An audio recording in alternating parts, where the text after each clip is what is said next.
Thank you for I hope you having can me. see me. Okay, great. Louder, vision clear. Ah, good, good. It's good to finally see your face. Thank Let you. me improve the camera a bit so that I'm in the center of the camera now. So, thank you so much for joining us. Rather, we had a bit of hiccup. We couldn't bring the co-host on earlier on to chat about this before you, but we'll go ahead with the interview. So now that you're here, I just want to ask a question that I think a lot of Nigerians will ask, like, why curling? I mean, Nigeria doesn't have past history with this sport. In a country like Africa, it's unusual to find ourselves in the Winter Olympics. Not to talk of a sport like this. So, why did you decide you want to form this federation, and how did you come about the sport? Well, nice for having me on your show, Yomi. First and foremost, the sport started from my own daughter in 2017 when she took us to go and watch a game. So she now asked us to take the game to Nigeria, that it would be something new. From there, we picked up the interest and then we started doing the needful. After then, we get all the paperwork, like in the sporting world, to become a federation, send out letters to other athletes, Nigerians in the diaspora to come join us. Basically, that the sport is played on ice and Nigeria doesn't have ice. So we had to, improvise. We started off with floor coiling, teach the youths in the country there in Nigeria how to play on dry surface. So while we are doing that, we are assembling the team outside. Okay. So that took me to lots of countries like the US, Canada, even around Europe, in order to assemble a team. So, and we successfully did that. Having done that as well, we had to become a member of our World Curling Federation. In 2018, we admitted unanimously with no vote against. So we became a curling nation from then, and the rest is history you're seeing now. Wow. So this whole thing started in 2016. 2017. 2017. And you come Yes. that far that we actually have a team last year at one of the curling championships. No, we played 3 championships, not 1, 3. 3 last year. Yeah. And we played 1 this year, January, in Austria before the pandemic. Oh, great, great. So now you have a full-fledged team in the curling federation. Completely. So basically, how is this sport structured? In other Olympic sports, you have the cadet ranks, you have the junior ranks, and you have the senior international ranks. So is this structured as a full elite professional, or do you have amateur, where people want to do this for, leisure and all that, can actually take part as well?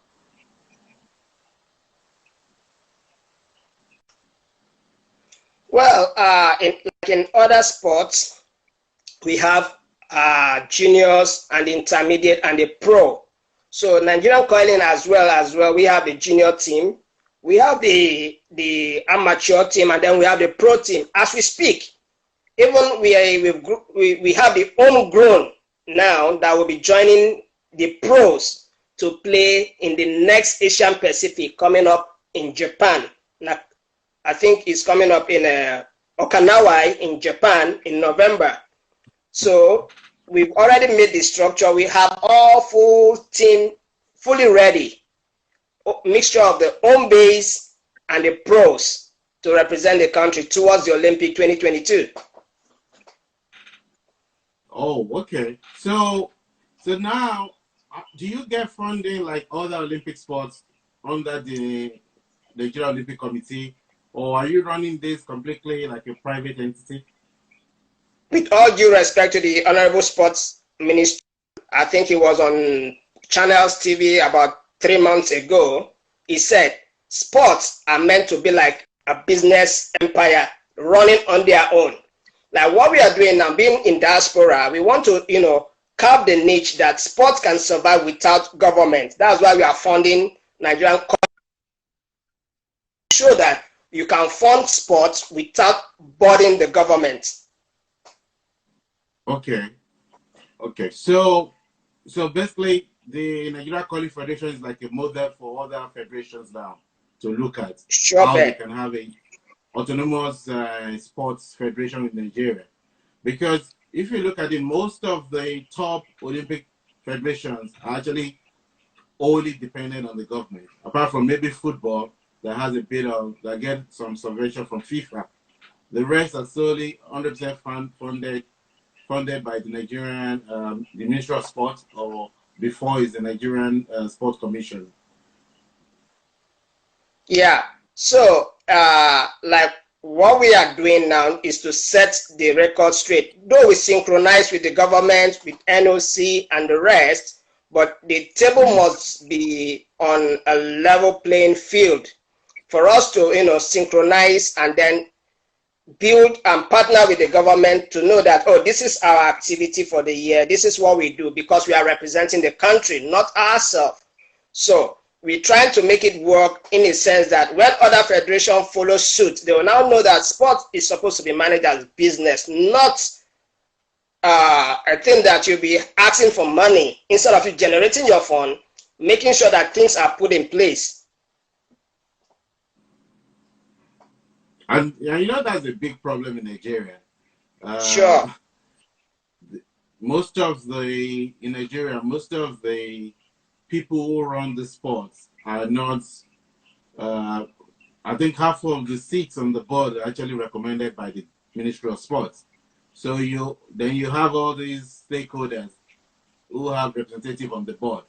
You only have people from the private sector, from the business community that actually have the passion and say, we want to develop this sport, we want to spend our own money there. So there's always problems. There's always this tension between the ministry and the federation, always. And this is part of the problem that we're always looking for funds more weeks to the every championship.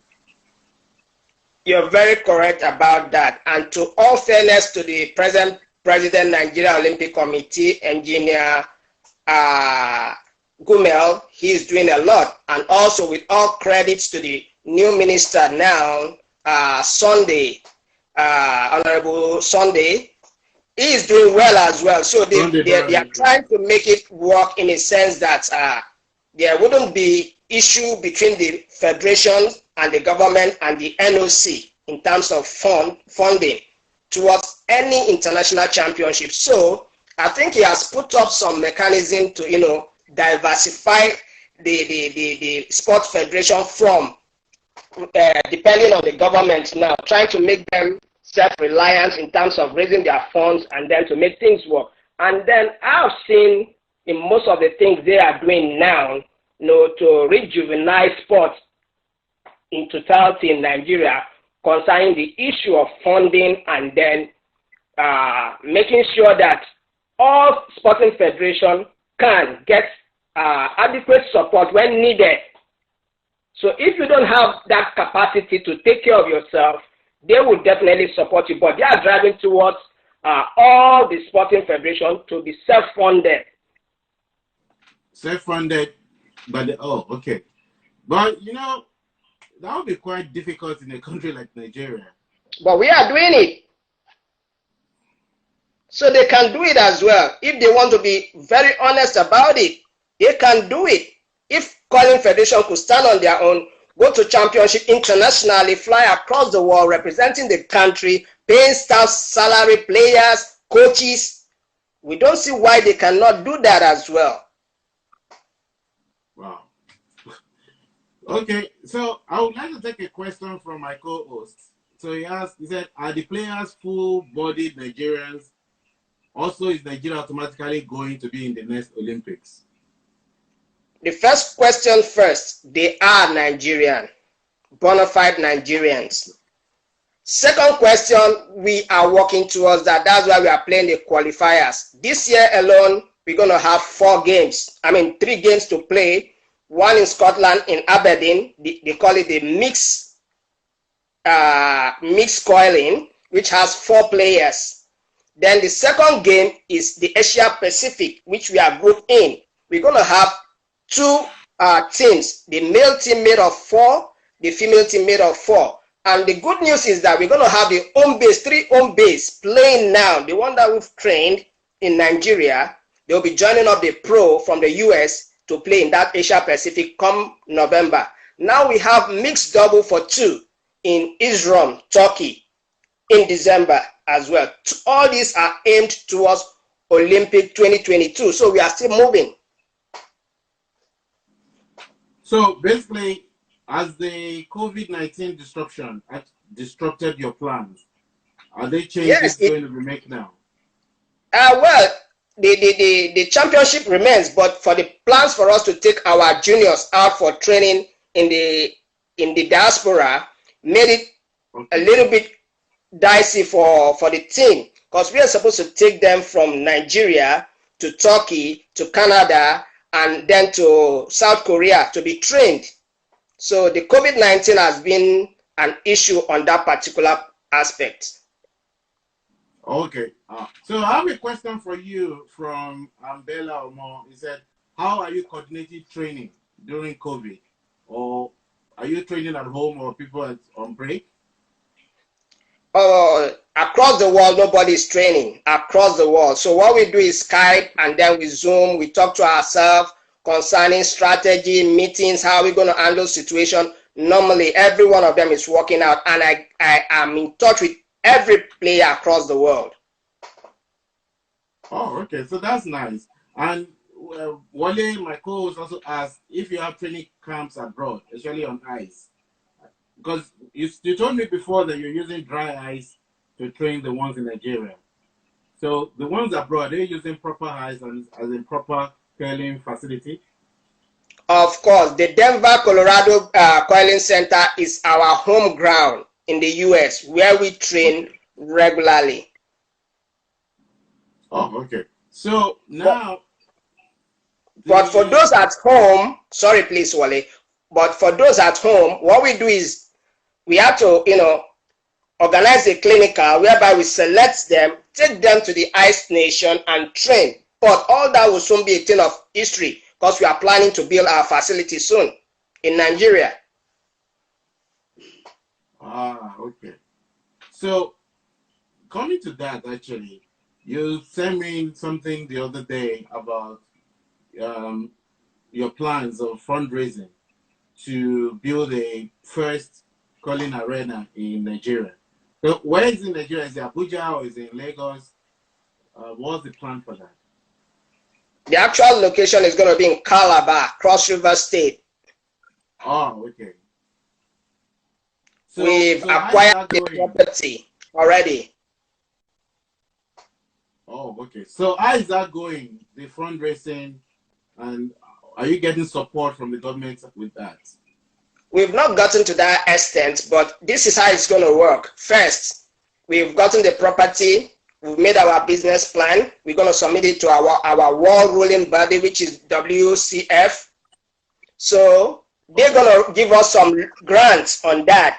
And if we have the grants now, after seeing what we've raised so far, we match that up. If it's not enough for us to proceed on what we're doing, then we throw it open again to the public, calling the government, calling the NOC, and then the sponsor that wants to partner with us. To build that. Okay. That's very nice. So basically with that will be a landmark thing in Nigeria, because it will now first in Africa, bro. Yeah. So that will definitely allow a lot of young people in Africa who might even relocate to Nigeria to train for the Olympics. And so Wale asked the question, said, how do you plan to make the sports popular in Nigeria? Like I was asked some few years back, is it possible to play this sport? I said, this is mission possible. How are we planning to make it popular? First, the dry coiling issue I told you about. we are now going to schools to teach them the basic on the dry coiling. Good enough, one of us is developing a training aid, which you're going to be seeing soon, which you can simulate the same friction on ice, same, which we, after finishing that, now we'll bring it home, circulate it across the country so that people can simulate on ordinary surface as if you are simulating on ice. Now, what we are also planning to make sure that it goes around the schools is we're going to work with the secondary schools federation to make it a curriculum in all schools. Okay. So basically, you'll be working with both the Ministry of Sports and the Ministry of Education to do that. Sure, bet. And so that's like taking to the next question. Will this Calabar facility be open for training, championship locally and internationally? Are you going to allow people locally in Calabar to come there to train, or is it only for the elite athletes within the NCF? First and foremost, it's a facility for coiling, so everyone is welcome to coil. And mind you, it's going to be the first of its kind in Africa. We are also saddled with the responsibility to establish other federations in Africa, which we've done that already. We've gotten Gambia, we've gotten Kenya now on the pipeline. And now the same facility is going to be used throughout Africa. Everybody's going to come there and use the facility, not just the coiling athlete. Anyone who wants to coil, and it's going to be a multi-purpose arena, which we have one dedicated sheet for coiling and the other one for other ice sports, such as ice hockey, skating, figure skating, and so on and so forth. Oh, okay. Wow. Okay. So this sounds like basically what you are building now is an African-wide facility, and sure. and being the the pioneer federation in Africa, you have your job cut out for you, because we have 54 countries, and that's quite a lot. You know how traveling in Africa is. It's quite difficult. Sure, it's quite difficult. Before we got the Gambia going and the Kenya, we went through a lot of hassles to make this happen. But we thank God they are up now. I personally submitted their documents to the World Coiling Federation. Adin being we don't have the issue at hand now with the COVID-19, I think we would have gotten an headway for Gambia and Kenya, but we believe that everything will be resolved soon. Oh, okay. So, how are you motivating your team during this lockdown period? Any role for sports psychologists or trainers in there? Oh, my team are physically fit. We talk all day, every day, either on Skype or we do a Zoom call or via telephone. We have a group already. We have a WhatsApp group which we talk to each other every minute. Oh, have you done this? Have you done that? Okay, watch the previous matches. They do, we do what we call television programming, which we program your mindset by watching a match. Oh, how will I perform if I'm playing against this team or that team? Oh, okay. So basically now what you have with the Nigerian structure is based on the home-based athletes, and also the established foreign players you have in US and in Germany, right? Yeah, the players are from the US and partly from Europe as well, and then the home front, which is Nigeria. Oh, okay. So now, do you have any plans to train trainers? Like the people you can train and send to these schools to help develop curling as a sport in some of our schools. Do you have that plans?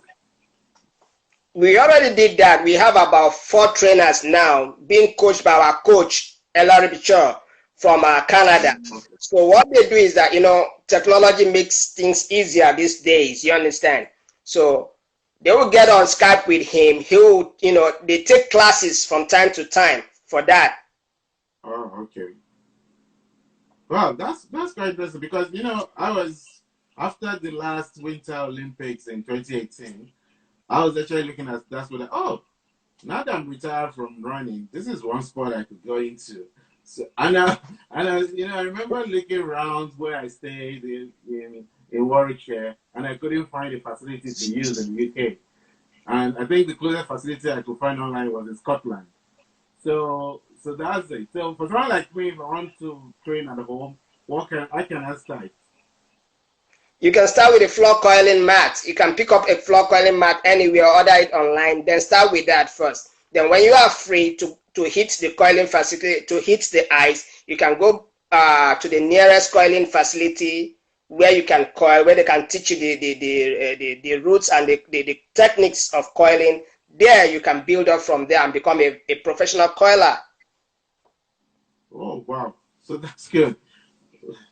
I'm going to look at that. So now I have another question from Wale. They say, how do you intend to manage this facility when it's completed, knowing it's a problem in Nigeria? And that's good. Yeah. Like with the German will say, this is a good fragen. That is a good question. Yeah, and a good fragen. So, like what we say is, that's a good question. This is how we're going to manage the facility. We are working with some of our German partner here. They produce the ice, the icing machine and other things. So they are the one who's going to manage that particular sector for us. And basically, we're going to make it a business-like. Not that it's totally free, but you're going to pay some incentive to come and coil. And it's not just a coiling facility alone. Remember, we're going to use it for other kind of sports. Even when we don't want to use it for ice, after being melted, you can use it for other purposes. Oh, okay. So, like, can people use it for like ice skating and things like that? Ice skating, figure skating, ice hockey, etc. Even the bobsled team, we're going to be assisting them for that. Oh, okay. So are you talking to them? Are you working in conjunction with them?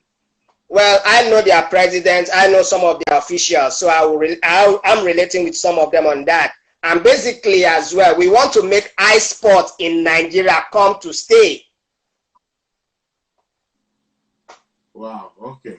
Actually, that's good. And funny enough, someone asked that question, how far will the collaboration gone for Nigerian ice sports? Because basically with what the BSF have done, the Bobsled and Skeleton Federation, and your federation is doing, basically you're gradually building Nigeria into a powerhouse in Africa for ice sports. So definitely we will expect some collaboration there. Yeah, that's true. Let me tell you some brief history about the US. 10 years down the line before 2018, US wasn't playing coiling to the fullest. They were like Nigeria.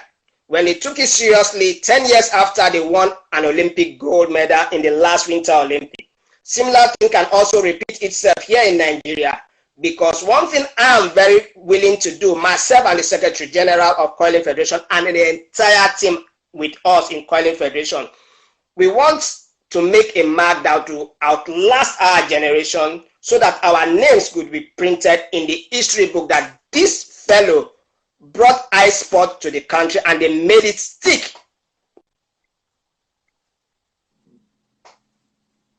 Yeah. So I mean, what you're doing is quite unbelievable, because even the established sports in the country are having problems raising funds, organizing, and all that. So for you to bring a new sport and have these lofty objectives, it's a lot of work that you're doing, and we really, I would say, kudos for that. But then one thing Wale asked that I was going to also put to you is that, would the hot weather in Nigeria not affect the facility? No, the structure first. No, the structure first. See, like we are using the model from Brazil and from Asian countries that are 10 times hotter than Nigeria. Yeah. So once we have that model in our own facility, it then becomes very easy for us. The only problem we've identified that we're going to be facing is the power. But in that aspect now, we are trying to work on the solar and then combining it with the generating set. to make sure that the ice is smooth for playing. Ah, okay. So basically, that is for you to have. I mean, this ice is going to be all year round, right? It all Or only depends on during how we want. competition? No, it all depends on how we want it to be run. You understand? In the Western world, yeah, where we base, actually, it's not all year round, but we want to try and make it at least minimum of 8 months running. Ah, okay, okay. And but that's going to be very expensive though to keep that open that long. So you must find a That's why way to monetize the facility. that's why we told you about the solar to run the plants, and then the power kind of. Now, what we have introduced on the business aspect, the business plan, multiply the numbers of secondary schools in Nigeria, the primary schools in Nigeria, the university, the army, the navy, and others individuals that will also want to fill the ice as well. And then the leagues we're going to be having in Nigeria. So the facility is going to be busy all year round. Ah, okay. I see that. So basically, part of the business plan to monetize this is to let it open to as many people as possible within the country. That is true. But how about security though? Have you Well, considered that? yes, we've chosen Cross River because of the serenity of that environment. Is the state in the country that is less hostile. If you watch how it has been from ages till now, Cross River State has been the most peaceful state, the tourism capital of Nigeria. So that's why we chose security over everything. Okay, so are you building other things into the complex? So the arena will be there, and then are you building like hotels, like medical centers, like shopping mall around it? Sure, it's a full complex. Maybe after the show or whatever, I'll send you some of the designs we've gotten from other partners. We have the shopping mall, we have the hotel, we have the facility for emergency. There is the mini hospital in case of any emergency, and we have some other we have some other kind of sport that has not been introduced yet into the country, fitted into the master design kind of. But we don't want to let the cat out of the bag yet. But as soon as we roll out the design for all for everyone to see, then you now see some of the features that I have not even mentioned in it. Yeah. Okay. So I mean, it's really. I'm just trying to envisage what you're talking about now, and it's a whole lot, and I'm kind of very optimistic and excited for the kind of future we'll have with this. Because and also one good thing about Calabar is also that they've built in a kind of tourist attraction within the locality. So it's a very good place to even use that to host other events that need indoor arena in Nigeria. Like, like table tennis, like things like that. That are not Sure, winter games. sure. Table tennis, basketball, volleyball, beach soccer, and etc. So the facility is going to be seated on a very big acre of land, which can accommodate all the sporting uh, activity all in one particular location. Curling, ice Yeah. hockey, b-ball, even five-a-side football, etc. So do you have sponsors already working with you for the federation, locally No, or outside the country? no, we don't. It's self-funded. That's the most amazing thing. It's self-funded. So since its inception in 2017, you've been you've not had sponsors for the team. Not one. Not one. Wow. This actually makes it so interesting. It's a lot. You That send I know you have this GoFundMe page for the people to contribute to the arena. If we put that information in the comment section as well, so that our people following us can see it, and people who are interested in supporting can actually go through the page. You can actually post that in the comments now, so that we can pin it, because I think it's Actually, important that people it's on support our this. web page. It's on our web page. When they hit www.nigeriacoiling.com, they will see the GoFundMe page there directly. I'm putting up now our coiling our home page there now for everyone to see. Okay, so I mean, you guys, you've heard this. You need to support Nigeria. This is what is happening. You can hear the business plan, and I think we should all support this.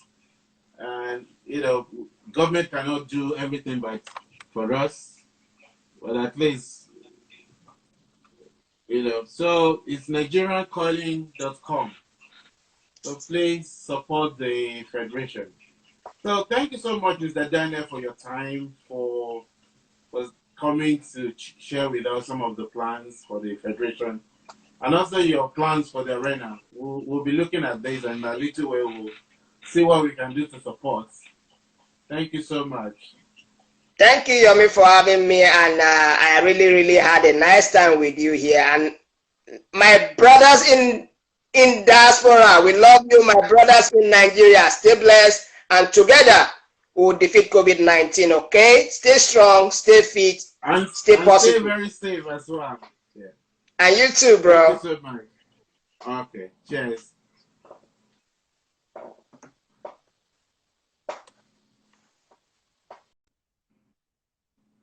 Wow, that was some high opening. I wasn't even